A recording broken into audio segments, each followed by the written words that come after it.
네, 안녕하십니까. 기동자입니다.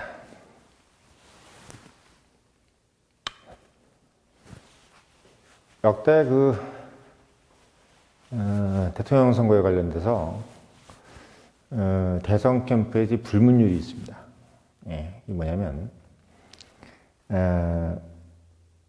자유우파, 소위 얘기해서 이제 보수 정당 후보는 저는 이제 보수란 말 잘 쓰기 싫어하니까요. 자유우파 정당 후보는 단일화만 한다 그러면은 무조건 필승이다. 예, 이게 이제 선거 캠프의 불문율이에요. 그래서 많은 사람들이 이제 그 부분을 모르고 있는 부분인데, 우리 대한민국 이제 좌파 언론들이 그 부분을 이제 절대 얘기를 안 하죠. 절대 얘기를 안 해. 그러니까 마치 뭐 시험의 어떤 시험의 스킬을 얘기 안 해주는 거하고 비슷한 거야. 뭐 이렇게 풀면 되게 쉽게 풀 수 있는 건데, 마치 그걸 얘기 안 해주는 이제 수학 선생님 같은 거죠. 아니면 뭐 보수학원 선생님 같은. 그러니까 못해 처먹은 거야. 그러니까 뭐 JTBC든 MBC든 뭐 그래서 심지어는 뭐 조중동도 마찬가지고, 자유우파 후보는 단일화만 되면은 절대로 질 수가 없다. 우리가 이제 박근혜 대통령 득표를 가장 이제 자유우파가 단일화됐을 때, 다른 어떤 뭐 예를 들면 뭐 안철수라든지 이런 사람들 없이 됐을 때, 뭐 소위 중도라고 하는 뭐 어떤 그런 보수인데도 본인이 중도인지 착각해가지고 나오는 그런 사람들 없다 그러면은 50%, 그러니까 박근혜 대통령께서 이제 50%를 넘으셨죠. 51%. 이렇게 되셨는데, 그게 일반적인 득표입니다. 그게 일반적인 득표예요. 근데 뭐 아시겠지만 이제 박근혜 대통령이 탄핵되시고 나서도 실제로 이제 문재인 같은 경우도 이제 40%대를 좀 넘었죠. 40%를 조금 넘었어요. 그러니까 안철수하고 홍준표가 합치면 가볍게 문재인을 이길 수 있었고, 대한민국이 이제 그런 어떤 헛지랄로 시간을 허비하지도 않았을 것이고, 뭐 태양광이네, 뭐 원전 뭐 산업 파괴네, 수많은 것들, 심지어 USB 뭐 이런 것들, 이런 것들도 이제 없었겠죠. 그러니까 제가 자꾸 이제 홍준표네, 안철수네 이런 사람들 한심하게 생각하는 게, 본인들 딴에는 자기 나름 딴에는 말로는 문재인을 싫어하고 민주당 욕한다 그러지만, 본인들은 결국은 개인의 욕심을 지키고 또 본인의 어떤 권력욕, 심지어는 본인들이, 안철수는 본인이 이제 선거 나와서 후보로만 나오면 안내비 주가가 올라가잖아요. 그리고 홍준표도 마찬가지로 뭐 본인이 나와서 표가 분산되고 말고가 중요한 게 아니라, 본인은 늘 어떤 스포트라이트를 받아야 되는 개그맨 같은 생각을 하고 있기 때문에 자기 속 편한 거야, 다 둘 다. 안철수나 홍준표나 둘 다 비슷한 이미지야. 둘 다 뭐야? 코미디언이잖아요. 안철수는 심형래고, 그렇잖아. 심형래같이 생겼잖아, 안철수, 심형래. 그러니까 맹구. 그러니까 둘 다 약간 맹구잖아. 홍준표나 홍준표는 방자라 그러나? 방자? 그러니까 이 두 사람은 어떻게 보면은 뭐 우파의 어떤 성공이라든지 대한민국의 성공 이런 거에 관심이 있었다 그러면, 제가 만약에 홍준표였다 그러면 솔직히 얘기하면 저는 안철수한테 양보를 했을 겁니다. 제가 만약에 홍준표였다면. 문재인이 돼서 나라를 망쳐놓는 것보다 낫잖아요, 솔직히.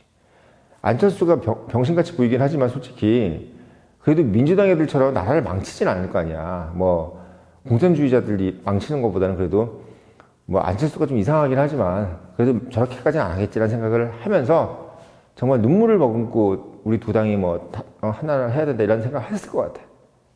근데 본인이 어디 대선 유세 나가고 싶어 하고, 태극기 들고 막 그거 너무 하고 싶어 하니까, 본인이 대통령 후보가 되고 싶은 마음, 뭐 없는 집안에 태어나가지고 뭐 모래시계 검사네 뭐나 있지도 않은 얘기를 막 해가지고, 거기 송진아 작가는 그거 아니라고 얘기하면서도 본인은 막 맞다 그러고, 막 이런 거.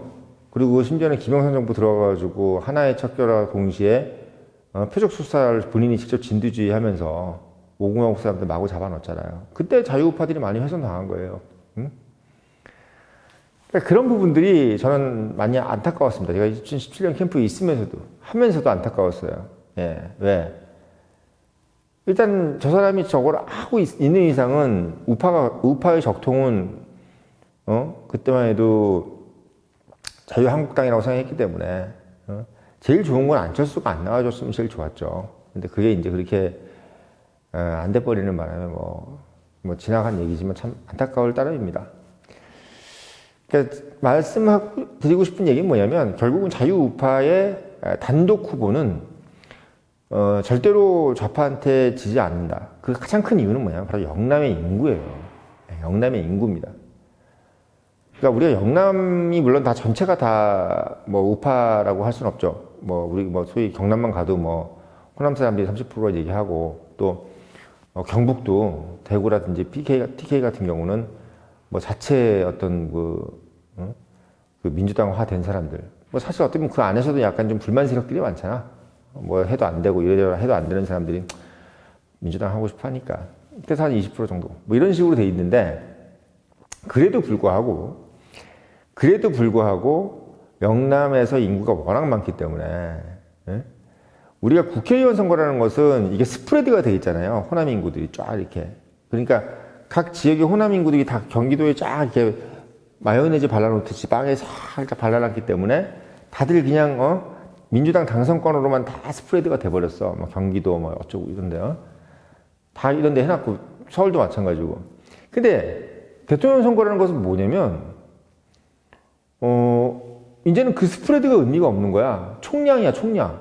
그러니까 우리가 소위 강북이든 경기도든 다 민주당으로 국회의원이 나왔던 데서도 사실 이제는 국힘을 지지했거나 보수다 자유우파를 지지했던 표들이 사표가 되지 않고 그들이 다 어떻게 이제 표로 움직이는 거죠. 그러니까 그 합을 합치면 영남표하고 합치면 좌파를 압도할 수밖에 없어요. 물론 압도해서 월등히 이긴다고 할 수는 없어요. 옛날에 이제 MB 때가 거의 더블 스코어로 이제 정동영을 이겼었는데 그게 제일 솔직히 어떻게 보면 다시 보고 싶은 광경이지만 그때 정동영 같이 그렇게 멍청한 사람들이나 한 28% 받는 거지. 지금 상황에서 28%, 그러니까 28%라는 것이 정동영이 받은 28%가 진짜 호남 사람들이야. 진짜 호남 사람들. 예. 28%가. 그러니까 전라도면 무조건 찍어준 거지. 예. 진짜 전라도면 무조건. 그때 이제 MB가 그래도 50%를 조금 못 넘었는데 그래도 민주당 후보한테 더블 스코어였습니다. 더블 스코어. MB 때가 48%였고 박근혜 대통령 때가 이제 51% 이런 식으로 이제 형성이 됐었죠. 그때 이제 문재인이 이제 큰 스코어 차로 졌어요. 네. 그러니까 어지간하면 어떤 변수, 큰 전 정권에 이렇게 예를 들면 과오가 있다거나 이러지 않고서는 사실 어떻게 보면은 영남 후보가 나왔을 때 예를 들면 TK 후보가 영남 후보가 나왔을 때 파괴력이 더 큽니다.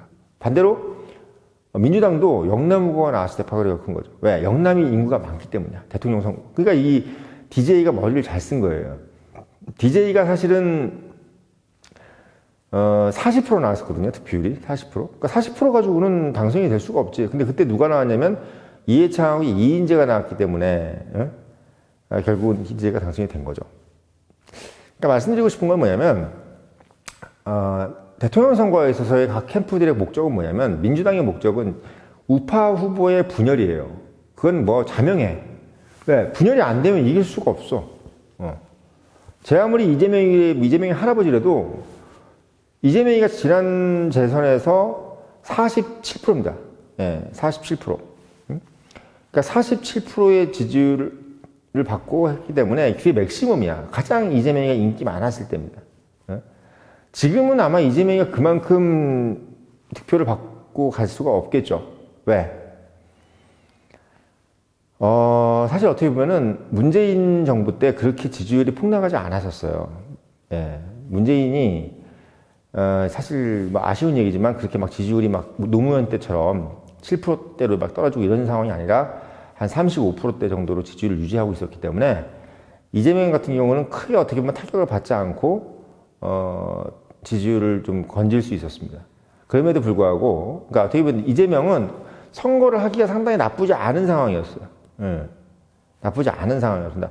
하지만 반대로 당시에 이제 국힘 같은 경우는 워낙 후보가 없다 보니까 기껏해야 홍준표밖에 없다 보니까 홍준표 가지고는 안 된다. 예. 그래서 결국은 외부에서 수혈을 해서 온 게 윤 대통령이고 그게 성공을 한 거죠.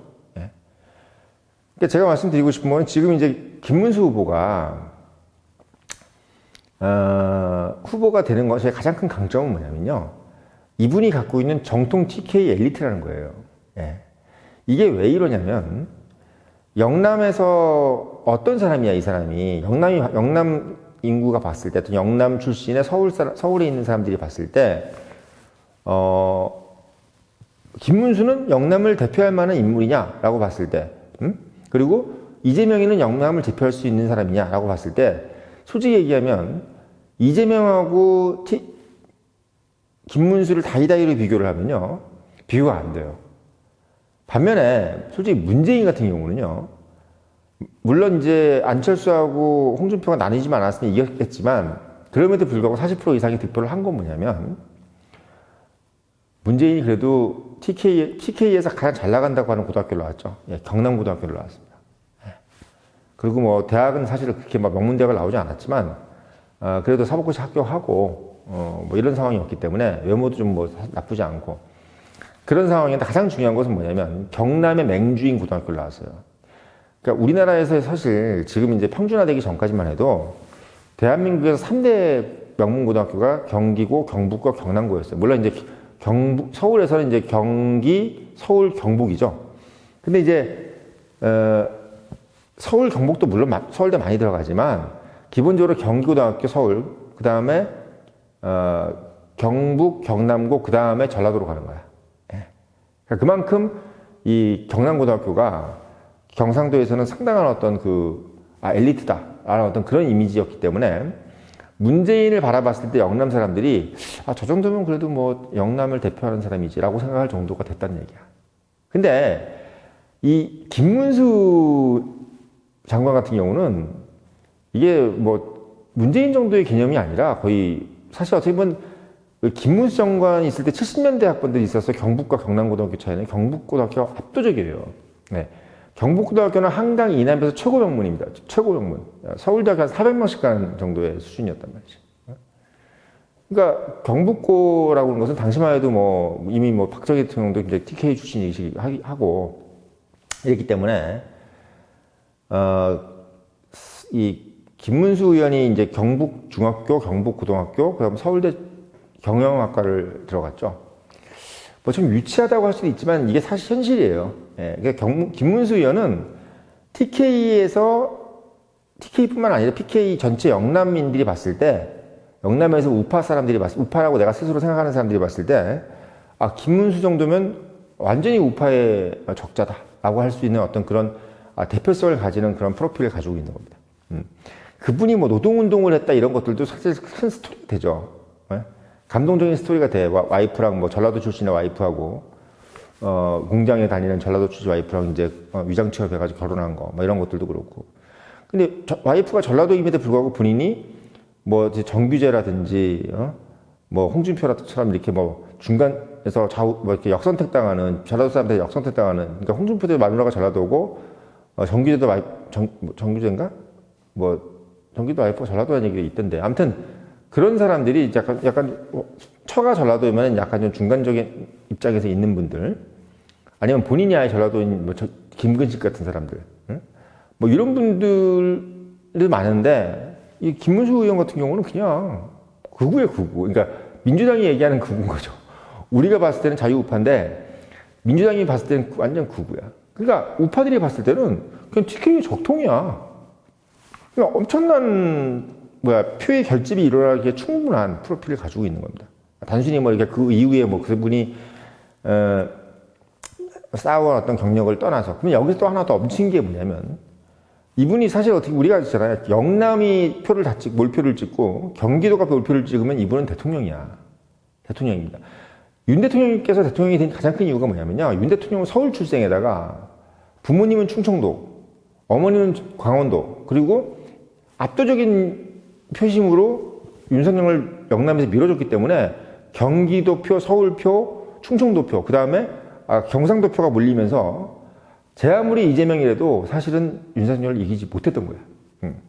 근데 재밌는 건 김문수 의원이 20년 동안 경기도에서 국회의원 3번 하고 그것도 부천, 소사 얼마나 거기 어려운데요. 다 부천이면 거의 다 민주당이 막 아도치는 데잖아요. 그런 데서 한나라당 배지 달고 3선을 했어요. 12년을 했다고 국회의원 경기도에서.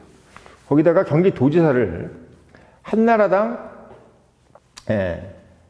마찬가지로 이제 배지를 달고 2번 경기도지사를 했죠. 그러니까 이런 분입니다. 그러니까 말하자면 그러니까 국회의원은 신한국당으로 했고 도지사는 한나라당으로 했어요. 아무튼 그런 상황이었습니다. 그러니까 본인이 TK의 맹주죠. 프로필로서는 맹주고 거기다가 경기도에서 국회의원 3번에 경기도지사 2번. 그러니까 경기도 일만 20년을 한 거야. 거기다 정말 제가 마음에 드는 것은 최종 프로필이 뭐냐면 고용노동부 장관이야. 고용노동부 장관. 이게 모름이에요. 지금 대한민국에서 2030들이 가장 열광하는 게 뭡니까? 뭐가 열광해요? 민노총, 좌파노조, 전교조, 혁파하는 사람한테 무조건 찍겠다고 날린 거잖아, 지금. 왜? 그들의 적은 4050이야. 2030의 적은 4050이에요. 그래서 이 사람들은 저 귀족노조들, 저 귀족노조를 킬링해주는 사람만 무조건 자기들은 찍겠다 이 생각을 가지고. 그래서 지금 윤 대통령한테 그렇게 열렬히, 추파를 던지고 있는 게 2030이잖아요. 지금 윤 대통령 다시 어게인, 리셋 코리아 외치고 있는 게 다 2030이에요, 지금. 그게 지금 태극기 부대 할아버지들이 하는 게 아니란 말이야. 2030들이 윤 대통령 어게인을 외치고 있단 말이야. 근데 법적으로 지금 그게 문제가 되니까 지금 그것 때문에 얘기를 못하고 있는 거지. 대신 그거를 어를 이어받을 수 있는 사람이 바로 김문수인데, 김문수가 영남표 싹쓸이, 경기도표 싹쓸이, 서울표 싹쓸이, 거기다가 2030표 싹쓸이. 이렇게 형성이 되는 거예요. 이거를 지금 민주당에서 계산 안 하고 있을 것 같아요. 그러니까 지금 JTBC니 MBC니 중앙일보 이런 데서 계속 유승민이 띄우는 거야. 왜? 유승민이가 또 병신짓하게 만들려고. 저거 보나마나 윤승민이 저거 경선 또 안 되면 탓당해가지고요. 보나마나 또 자체적으로 출마한다고 난리를 칠 거야. 유승민이 출마했잖아요, 그때도. 박근혜 대통령 탄핵할 때도 출마했잖아. 그 6% 가져갔잖아, 6%. 안철수가 20% 가져가고. 26%를 가져가는데 어떤 수로 이깁니까? 어떤 수로 이거 26%를 가져가는데. 그러니까 안철수하고 유승민 보면 열받아, 안 받아? 저는 안철수고 뭐고, 이제 한 번만 더 그런 짓 하면 진짜 때려 죽여야 돼, 진짜. 한 번만 더 정말 표 분열시켜가지고, 좌파 정권 만들게 하는 그놈은 정말 린치를 하든지 해야 됩니다. 진짜. 그건 정말 역사의 죄인이야. 우리가 할 수 없는, 예를 들면 너무나 역부족이어서 옛날 일제시대 때처럼 국력의 차이가 너무 나가지고, 우리가 정말 손도 발도 쓸 수 없는 정도의 국력이 차이 나가지고 어쩔 수 없이 식민화가 되면 몰라. 얼마든지 우리끼리 단일화시켜가지고 우리 스스로 막아낼 수 있는 전쟁도 못한다 그러면 그건 정말 문제가 있는 거 아니겠어요? 근데 지금 하늘이 우리를 도와서 TK의 완전한 대표성을 갖고 있는 정통 엘리트, 거기다가 경기도 20년 동안 경기도에서 뼈를 묻은 정치인, 거기다가 어쨌든 지금 현재 고용노동부 장관, 청년실업을 가장 주무부처. 이러면 얘기 끝난 거예요. 거기다 가장 중요한 게 뭐죠? 이게 핵심이야. 지금 민주당에 있는 모든 운동권 출신들 국회의원들 있죠. 다 지금 김문수 앞에 가서 다 큰절해야 돼. 다 후배들이야. 다 후배들이야. 대마왕이야, 말하자면 대마왕. 다 후배들이라고 다 거기 진성준이네, 정청래네 이런 사람 다 후배들이야. 그리고 김문수는 노동운동을 한 거지만 정청래네, 진성준 이런 애들은 빨갱이에요, 그냥. 빨갱이라고. 노동운동이 아니야. 빨갱이야. 마은혁이니 뭐니 다 빨갱이라고요. 그러니까 소위 얘기해서 이 자유우파가 공산주의자라고 부를 수 있게 만들 수 있는 그런 정권을 만들 수 있는 최적의 인물이 바로 김문수인 겁니다. 김문수 앞에서는 뭐 소위 얘기해서 뭐 노동운동했던 사람들 다 작살이야기야. 최민희, 서영교 뭐 이런 애들 다 끝나는 거야. 그냥 김문수 앞에서는 다 오빠야 오빠. 아유 오빠 미안해요 이렇게 되는 거지. 거기다 돈 제일 없고 제일 가난하고 이런 사람이 자유우파 소위 우리가 부자정당이라고 하는 국힘의 대통령 후보로서 대통령 당선된다고 생각해봐요. 이걸 뭘로 욕을 할 거야 뭘로? 뭘로 욕을 해? 말을 좀 어눌하고 괜찮아. 말 별로 한마디 두마디 안 해도 돼요. 그래서 제가 오늘 꼭 말씀드린 거는 김문수가 필승카드인 거는 명확하나해졌다. 가장 중요한 거. 마지막 주무부처가 고용노동부 장관으로서 2030들의 전폭적인 지지를 받을 수밖에 없는 그런 정말 신의 한 수의 주무부처 장관이었다는 의미에서 오늘 영상을 했습니다.